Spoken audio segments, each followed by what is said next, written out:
So tonight on not only Shabbat Vaigash, but on Shabbat Christmas, right? And it doesn't happen all the time, but it does happen.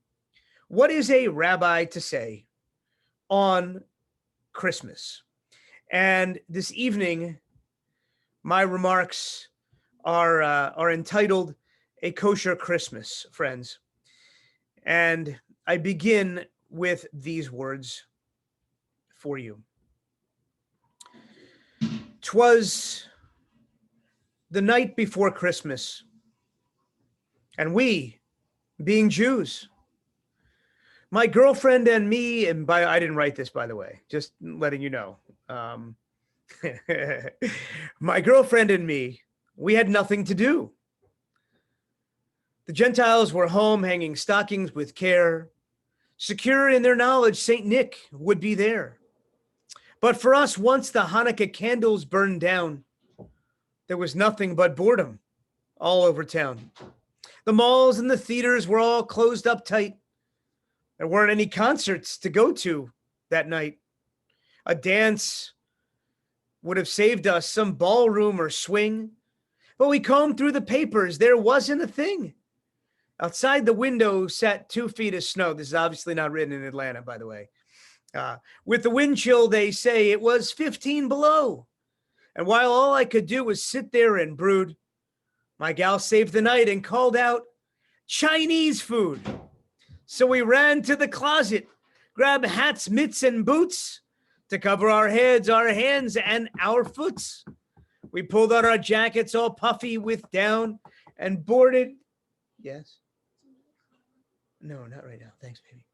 Thanks. Later. You can bring some later.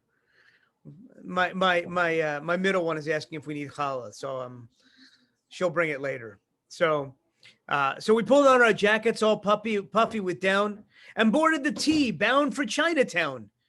The train nearly empty. It rolled through the stops while visions of wontons danced through our cuffs. We hopped off at Park Street. The common was bright with fresh fallen snow and the trees strung with lights. Then crept through the zone with its bums and its thugs and entrepreneurs pushing ladies and drugs. At last we reached Chinatown, rushed through the gate, past bakeries, markets, shops, and cafes, in search of a restaurant. Which one? Let's decide. We chose Hunan Chazer and ventured inside. Around us sat others, their platters filled high with the finest of fine foods their money could buy. There was roast duck and fried squid, sweet, sour, and spiced, dried beef and mixed veggies, lo mein, and fried rice. There was a whole fish and mushi and shrimp, chow mein foon, and General Tso's chicken and mapo tofu. When at last we decided, and the waiter did call, we said skip the menu and ordered it all. And when in due time the food was all made, it came to the table in a sort of parade. Before us sat dim sum, spare ribs and egg rolls, and chicken wings, dumpling, and beef teriyakis, and fried scallion pancakes, because they're kind of like latkes. The courses kept coming, from spicy to mild, and higher toward the ceiling were piled. While this went on, we were aware. Every diner around us had started to stare. Their jaws hanging open, they looked on unblinking. Some dropped their teacups, some drooled without thinking. So much piled up, one dish, then another. My girlfriend and I couldn't see one another. Now we sat there, we two, without proper utensils, while they handed us something that looked like 2 pencils. We poked and jabbed till our fingers were sore, and half our dinner wound up on the floor. How we tried, but sad truth to tell, 10 long minutes later, and still hungry as heck, we swallowed our pride, feeling vaguely like dorks, and called to our waiter to bring us 2 forks. Then we fressed and we feasted, we slurped and we munched, we noshed and we supped, we breakfast, we lunched, we ate near to bursting and drank down our teas, and barely had room for the fortune cook ease. But my fortune was perfect. It summed up the mood. When it said pork is kosher, when it's Chinese food. And my girlfriend, well, she got a real winner. Hers said, your companion will pay for the dinner. Our bellies were full, and last it was time to travel back home and write down this rhyme, to have our Chinatown trek and to privately speak about trying to refine our chopstick technique. The MSG spun round and round in our heads, and we tripped and we laughed. And gaily we said as we schlepped all our leftovers home through the night, good Yom Tov to all, and to all a good night. This poem, this parody entitled Erev Christmas, was originally written in 1993 for the Boston Globe, anybody who could catch some of those references, and revised in 2011. Jews have always loved Chinese food, especially the early immigrants who lived on the Lower East Side of New York. It just so happens that Chinese restaurants were the only places open on Christmas Eve, so Jews flocked to them, and soon it became a tradition. Since the early days of Jewish immigration to America, Jews have dealt with what was called the December dilemma, and Chinese restaurants, along with a movie, were one of the many ways of coping with a season beginning around Thanksgiving and lasting until New Year's that made Jews feel isolated and invisible. The December dilemma aroused many questions in the minds of Jews. What do we do during Christmas season? Can Jews sit on Santa's lap? Can Jews have Christmas trees?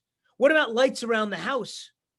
Can we take advantage of Black Friday and Cyber Monday sales?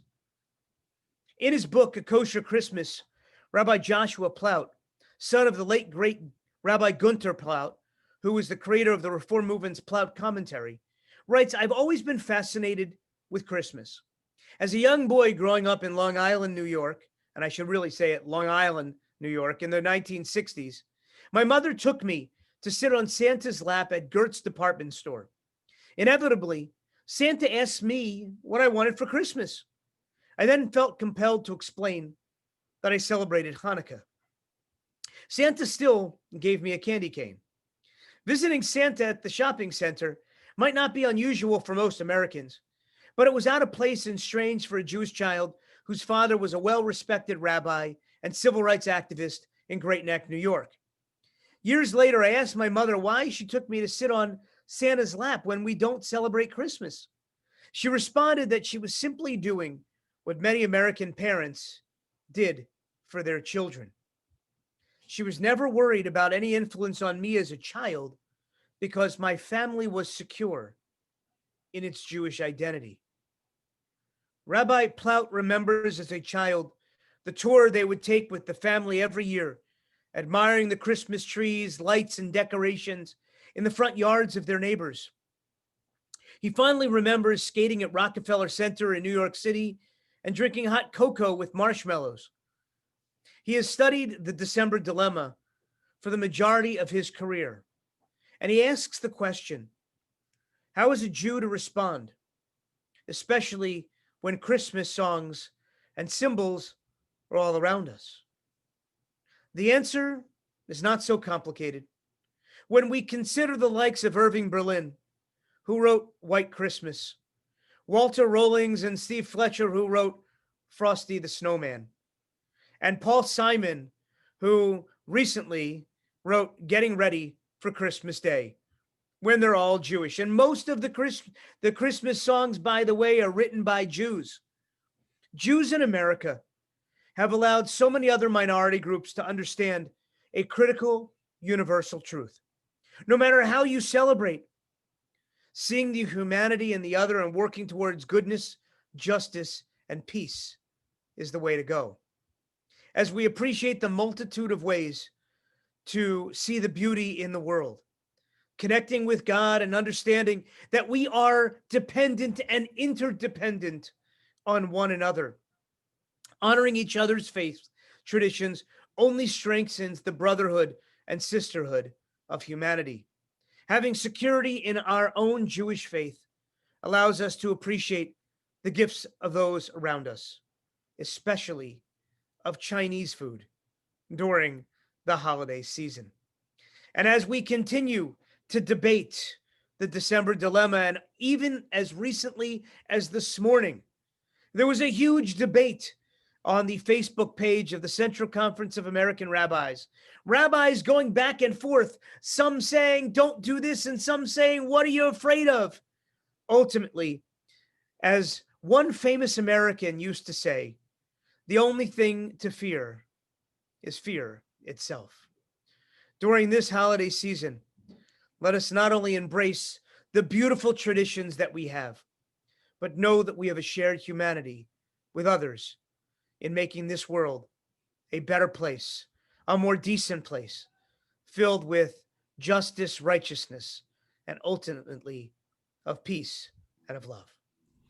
I wish all of you and all of your loved ones not only a Shabbat Shalom, but a Shabbat Christmas Shalom as we continue, not only during this holiday season, but ushering in a beautiful, healthy, safe, and please God, more peaceful 2021. Shabbat Shalom.